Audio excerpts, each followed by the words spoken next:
Hello everyone, I'm Meah Pace, a professional organizer in New York City, and I specialize in aesthetically pleasing space maximization. And today I'm happy to show you 3 common problem areas of the kitchen and how I made them beautiful and easy to maintain by using some basic organization systems and design concepts.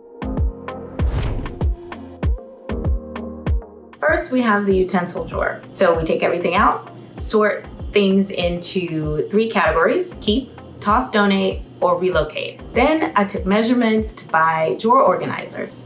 Now these add balance and repetition, which make the space more pleasing to the eye. Then group like items together and refill the drawer. Next, we have under the sink. Now this is where most of us keep cleaning supplies and other household necessities. So first I had to clean it out to get some measurements, taking note of any obstruction. Now comes the product placement. For this, I chose stackable drawers to take advantage of vertical space as well as depth. Finally, place items in their groups into the drawers and add labels for consistency and function. Last, we have a food cabinet.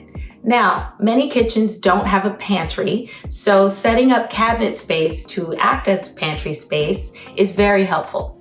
So first I took everything out, cleaned it, and of course took some measurements. Now, don't be afraid to adjust your shelves to suit your needs. Now, after some sorting and decluttering, I created 2 zones. I decided the top would be for cans and the bottom would be for bottled condiments. I then separated the condiments into 2 sections and used turntables for better accessibility.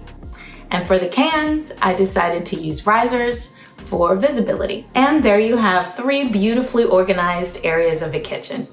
Again, I'm Meah Pace. I hope you enjoyed this. Thanks for watching.